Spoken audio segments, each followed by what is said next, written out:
যদি কেউ প্রথম রাকাতে ভুলবশত বা ইচ্ছাকৃত সূরা ফাতিহার পর সূরা নাস পড়ে ফেলে, তাহলে দ্বিতীয় রাকাতে তিনি কি করবেন? বিরাট জটিল প্রশ্ন। প্রথম রাকাতে সূরা নাস পড়ে ফেলছেন, সূরা নাসের পরে সূরাটার নাম কি? পরে কোন সূরা আছে আর নাই? তো শেষ রাকাতে, প্রথম রাকাতেই যদি কুল আউযু বিরাব্বিন নাস পড়েন, তাহলে দ্বিতীয় রাকাতে এর পরে আর সূরা নাই, দ্বিতীয় নাসে কোন দিক যাবে? সূরার ধারাবাহিকতা রক্ষা করা সুন্নাহ। নামাজের মধ্যে সূরার ধারাবাহিকতা রক্ষা করতে হয়। আপনি আগে ফালাক পড়লে পরে নাস পড়বেন। এখন নাসে যদি আগে পড়ে ফেলেন তো পরে তো আর কিচ্ছু নাই, কি করবেন? এর উত্তর হলো দ্বিতীয় রাকাতে আবারও সূরা নাস পড়বেন, এবং এর কারণে আপনার কোনো গুনাহ হবে না, যেহেতু আপনার অনিচ্ছাকৃত হয়ে গেছে। কিন্তু ইচ্ছাকৃতভাবে যদি এই কাজ করেন তাহলে মাকরুহ হবে। তাও নামাজ হয়ে যাবে, নামাজটা ত্রুটিপূর্ণ হবে, নামাজটা একটা ত্রুটিযুক্ত হয়ে গেল, মাকরুহ হয়ে গেল। অতএব যদি কেউ প্রথম রাকাতে কোনো কারণে সূরা নাস পড়ে ফেলেন, দ্বিতীয় রাকাতে আবার তিনি সূরা নাস পড়বেন।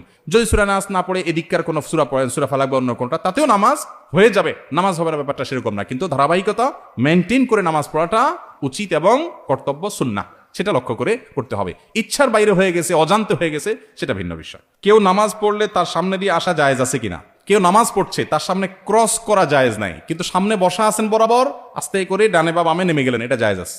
দুইটা কিন্তু দুই জিনিস। অনেকে পিছনে করে নামাজ পড়তেছে, বেচারা একটু লম্বা কেরাতে পড়তেছে, সুন্দর করে নামাজ পড়তেছে, বারবার পিছনের দিকে তাকা, চোখ বড় বড় করে, পারলে কই মাছের মাথা চাবায়। কই মাছের মাথা চাবানো বুঝছেন? মানে এরকম করতেছে, মাসালা জানে না। আপনি যদি কোনো নামাজের সামনে বরাবর বসে থাকেন, তাহলে ডানে বা বামে আপনি সরে যেতে পারেন। এটাকে বলা হয় নুজুল, সরে যাওয়া, এটা জায়েজ আছে। মুরুর হলো না জায়েজ। মান মাররা বাইনা ইয়াদাইল মুসাল্লি, হাদিসের ভাষ্য। মুরুর মানে হলো ক্রস, অতিক্রম, এক পাশ থেকে আরেক পাশে যাওয়া, এটা না জায়েজ। সামনে বসে আছেন, সরে গেছেন, এটা না জায়েজ না। সুউদ, মুরুর, সুউদ এবং নুজুল এই দুইটা জায়েজ, মুরুর না জায়েজ। হাদিসে মুরুর নিষেধ করা হয়েছে, সুউদ আর নুজুল নিষেধ করা হয়নি। আপনি নামাজ পড়ছেন, সামনে জায়গা ফাঁকা, জামাত দাঁড়ায় গেছে, তো আপনি পেছন থেকে সোজা নামাজি বরাবর দাঁড়ায় গেছেন, ডানেও যান নাই বামেও যান নাই, বরাবর যা দাঁড়ায় গেছেন, এটা জায়েজ আছে। আবার বরাবর সামনে আছেন, সরে গেছেন, এটাও জায়েজ আছে। না জায়েজ কোনটা? নামাজের সামনে দিয়ে এক পাশ থেকে আরেক পাশে গেলেন, এটা হলো না জায়েজ।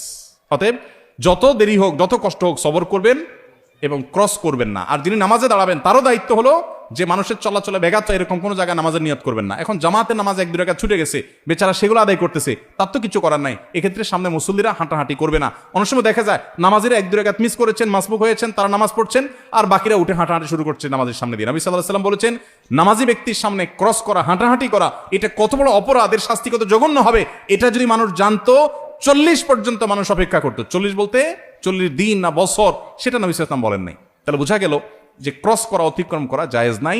যত সময় লাগুক প্রয়োজন অপেক্ষা করতে।